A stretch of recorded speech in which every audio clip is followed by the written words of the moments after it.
Okay, amazing. Okay, let's start. Victor, thank you so much for your time. My name is Rocio Gonzalez. I'm the current partnership manager for the students area in Mexico for AMBOSS. And the goal of this interview is to get to know more about your study habits. How's your ENARM preparation routine? How do you feel about the current resources that you have here in Mexico for preparing for different exams? Specifically for ENARM, I have several questions. I first would like to know more about you as a student or as a professional too. So, can you tell me a little bit more about your current role or the studies that you're conducting right now? Yes, definitely. Nice to meet you, Rocio. My name is Victor. I'm a physician here living in Mexico City. I was trained also here in Mexico City. All throughout my preparation, I was on public hospitals, which gave me more knowledge about the perspective of other students, maybe from public schools and other private schools, and their studying habits. Currently, I work here in Mexico City, but I did a research year during my social service here in Mexico City with the University of Harvard as a part of collaboration with Anáhuac University. So I'm also exposed to the studying habits of the students in the US for the first aid and steps ACFMG exams.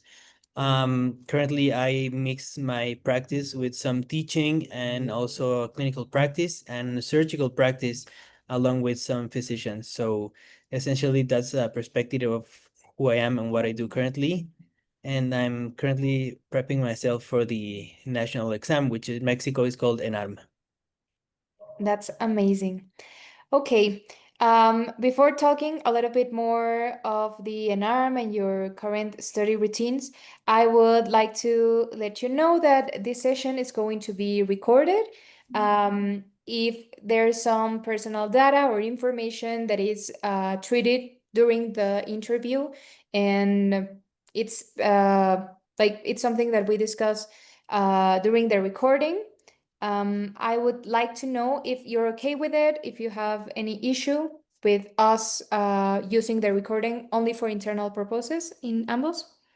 Thank you, Lucio. I agree to the recording of this meeting. I do not have any problem. Amazing.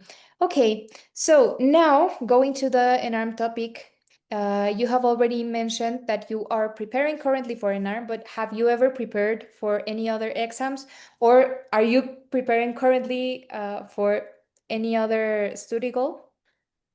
In the past, I've used several resources popular in the US for the first aid, for the step one, like first aid, and I remember the name of the other resource. Kaplan books also were some of the resources. But yes, as we've discussed previously, right now I'm only focused on ENARM studying. Here in Mexico, the studying topics or resources are kind of all over the place, mostly focused on college, like college courses style preparation, which are like really focused on more like a recap on what you've gone through in med school, not as much on the examination itself and the way the cases are asked or like serious questions. That's where digital tools and courses like Dr. Garcia, Dr. Re, um, there are like 5 or 6 popular courses all over the internet, but mostly most of them have been built up from the ground up, from experiences of people who have made the ENARM. But yes, as I mentioned, currently feels like they are all over the place. Okay. Is this the first time that you're doing the ENARM preparation? No, it's not. I have taken the exam a few times before. I've taken Universidad Panamericana course, uh, Okay. but again, right now I'm taking Dr. Garcia course, which is an online platform. He is not. He doesn't belong to any university. It's just a course he founded upon himself, but he is like very well structured towards the way that the questions are during the exam. That's great. I would like to know a little bit more about your preparation journey. Like, how do you usually prepare for those exams? I know that if you have done the exam a few times before, maybe the process was different. But currently, can you walk me through your preparation journey? Like, when did you start studying? How did your study routine evolve? Like along the year or the months that you are taking to prepare. Um, I'm especially interested in getting a high level view of the months between you begin and the exam time. And if there were distinct phases, if there were shifts in the strategy, I don't know how these months have been for you regarding your study routine. In Dr. Garcia's course, another thing that I really liked is that he gives you a really structured studying schedule. I started last year on October when he first opened the course. He separates the course on a long course and a short, fast-paced course. So I enrolled myself into the long course, which started on October. And at the first stage, he sets up everything in order so you can review. Like he has some PDFs with topics regarding surgery, OB/GYN, pediatrics, and some other topics. And he gives you a schedule of what you should read every day of the week, some subjects of the same from the same signature or like clinical space. And then, as far as I remember, at the end of the week on the first stage, he did like a summary class, like a lecture, where you just went really quick over through whatever you read last week. And then, if I'm not wrong, on February this year, we jumped onto the second phase, which was very fast paced. We currently have some lessons with some doctors from the different areas of medicine.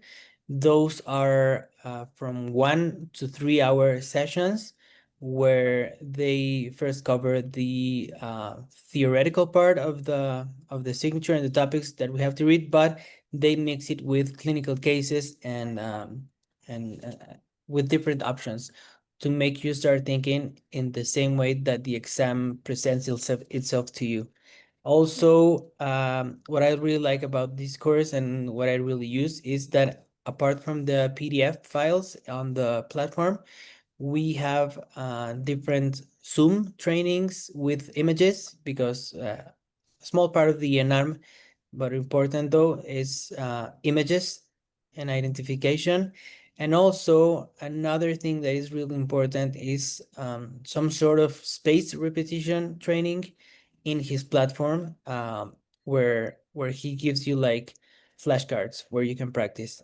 Essentially, for me, I think space repetition has been fundamentally the most important part of the studying process. Yeah. Okay. And when you decided to start your prepping for the exam, what prompted you to start? Like, was there a specific trigger, an event? Did you have an internal deadline? Was there something that you said, now's the time for me to start preparing? Well, as I said, I've done the exam a few times before, and I know that the issue with myself specifically is not much regarding the knowledge or how much do I know about the topics in itself, but rather much more on how the questions are asked during the exam. And I've heard from some other people that have taken the exam of the course of Dr. Garcia, and I knew that if I wanted to increase my chances, I needed to take the the course in the longest form that he has planned for it to be successful. So he opened the enrollment season, to say it some way, on October. So that's why I started studying in October, just because he started the course on that date. That's great. Have you ever tried before, during your last tries with the exam? any other platforms, any other resources for preparing the ENARM, and why didn't you use them this time? As I said, I've used previous courses. I just remembered another one which is called PUEP. Uh, Um, PUEP mhm. ENARM is another course, but again, they are just lectures, daily lectures covering the theoretical part of medicine essentially, but not much of a hands-on practice, like clinical scenarios, questions, tricky questions from the point of view of the person who is writing the question. So the resources I had previously were essentially only text, not much of practice, and that's why I didn't use them this time, and I'm focusing on the hands-on questions and quizzes and spaced repetition and flashcards and anything that the curso Dr. Garcia has to offer. Amazing. Um, You've already mentioned that there's some features that you like about Dr. Garcia course. I would like to know if this has become your main resource or if you have any other resource that you are using besides the course, if you are, I don't know, consulting special books, if you got, I don't know, PDFs, any other consultation resource. There is an agreement between Dr. Garcia and another platform that I cannot remember right now. They, what's the name of that? Is it Well, an master? ENARM, yes.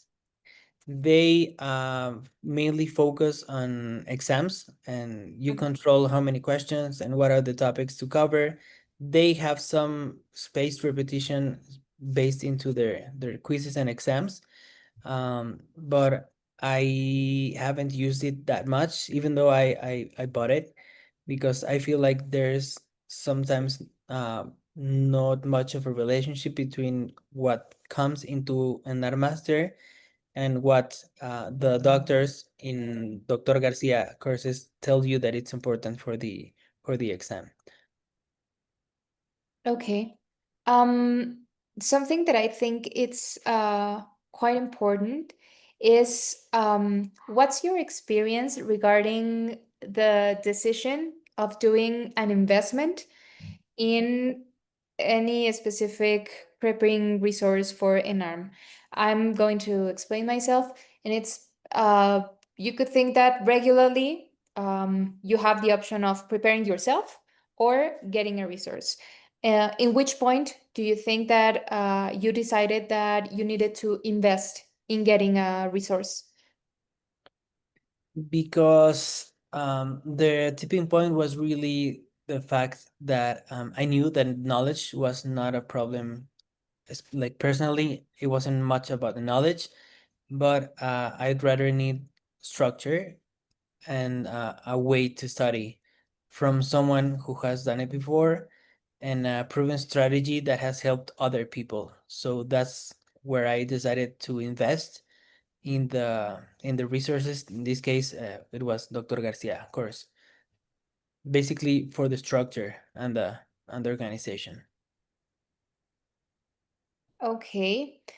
Um, Right now that you have mentioned that you are combining the Dr. Garcia course and the Inner Master question banks, um, can you describe how you combine these different study tools? If you have a workflow or a sequence that you follow in order to study in a more useful way for you? I mix it because with Dr. Garcia, he gives you a schedule. You know, for ever since October, we knew every topic that was gonna be covered ever since October up until the last week of September, which is the date that we present the exam. So that way, I can mix it because from the topics that we are supposed to cover this week or that we covered last week, I can choose which topics are going to be questioned in our master platform. So I only choose the specialties that are supposed to be this week or last week. Okay, so you first start by, I don't know, checking out the Dr. Garcia resources at the platform, and then you do the questions, or Yes, exactly. I base all studying in an master from the scheduling topics from Dr. Garcia, not the other way around. amazing. I know that the Dr. Garcia course has many resources. It has like recorded classes. He also shares some material to read and stuff. Um, do you have any specific workflow? Like you checked first I don't know, reading resources, and then you go to the class, and then you do the questions, or you see for the class first? I try as much as I can to read first some of the content of the class, so I'm not like fully naive of the topics that are gonna be covered in the live session. Also, it's really important for me to attend the live sessions. I can tell you that right now I don't think I have ever seen any lesson that was happened before. Like any recorded session, I haven't seen because I prefer to commit to watching them live and to interact and to have the opportunity to ask the physician or to participate live and challenge myself to answer the questions that are being asked on screen rather than watching the recording and maybe not engaging as much. Okay. So, you think that the preparation process for an arm, in your specific case, the classes and this dynamic where you can interact, where you can answer questions live, where you can have like this professor asking the questions right in the moment, is necessary for the preparation? Yes, definitely. You need to have someone. In my case, I think it's essential because in our master or any other resources, when you do the clinical cases and you have a wrong answer, maybe the platform or the resources just give you the correct answer and a small explanation. But when you have the interaction with the physician, they can give you much more perspective on why the answer you chose, even if it was correct, maybe it wasn't the most correct for that case. Okay. Well, I think that's basically it regarding your study routine. I would like to get some feedback from your side, mostly thinking about what you would have done different now that you're way more acquainted with the preparation process, with the exam, and how it's done. So, if you could go back to the beginning of your preparation, what would you do differently? I would definitely I wouldn't try to study myself. That's number one. I would get a studying resource ASAP, first thing out of college, med school. I would hire a structured platform. I wouldn't try to wing it all over myself. I would start making clinical cases and questionnaires daily. And again, if it's in a platform like AMBOSS or ENARM Master or whatever resource, I would definitely use it. Essentially, I would tell anyone that tries to make the exam, don't waste time by studying yourself. You need some sort of structure and clinical practice through questionnaires. Okay. Is there anything that helped you a lot, but you didn't expect to? Like one of these unexpected tools that somehow you find out and uh, like they become a day-to-day tool for you? Yes, some setting of other tools that I've used that I currently like I've even integrated them by myself with help of my iPhone, but there was an app that like Duolingo that sends Yeah. you notification like, hey, you haven't studied, you haven't logged in any kind of study today. It's time for you to make a few questions. Why don't you try 2 or 3 cases today? Just gentle. notification on our phone was really helpful, and it makes you like guilty of not doing them. Gentle notifications, not like the Duolingo ones. No, well, those are gentle, like they come just on your phone and everything, but not like email and WhatsApp and text message, just like a notification that you cannot remove from your screen or from the AMBOSS app for that matter until you make a few questions that day. Okay. What's one thing you wish someone had told you earlier about the exam? Something that maybe you found out until you presented the ENARM for the first time.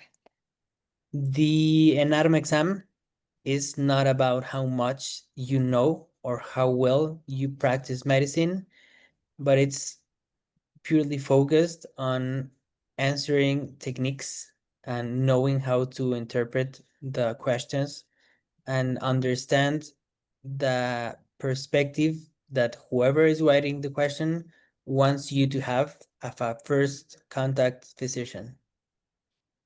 Okay, that's interesting.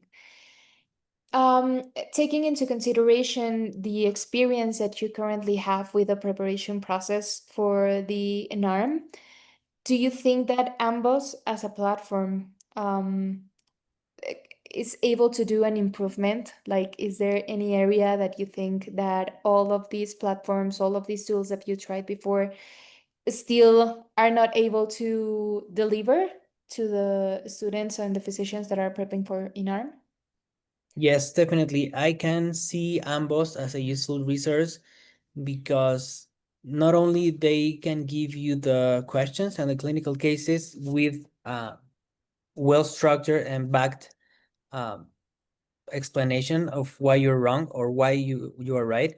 Uh, Sometimes or most times with platforms like ENARMaster, you don't really know where the validation or the clinical decision for right or wrong comes from. But as I'm watching in your back, AMBOSS has some sort of interaction with New England General Medicine. So I would assume that the explanation is more than backed up by science data and not only blind trust in someone who is backend developing the platform like in our master, because I have found some mistakes in our master that are definitely I know, and I'm reading the clinical guidelines and the answer was correct, and the questionnaire seems to have a different opinion, but I don't know who is backing up that data. A good Okay. thing about AMBOSS is that it's backed up by clinical data from New England. Yeah, like when you get this feedback during your Q banks, whether you have the right or the wrong answer, and when Ambos explains to you why this is the right answer or why this is the wrong answer, that you can always have a link to go to see the clinical guideline where the answer is based. Yes, That's exactly. And you know, I'm more confident in a well-structured platform like AMBOSS than from a sketchy platform like ENARMaster, which is great. Don't take me wrong, but I don't know who is developing ENARMaster with which resources. okay. Well, I have only a final question, and I don't know if there's anything that I didn't ask that you think it's important for us to consider.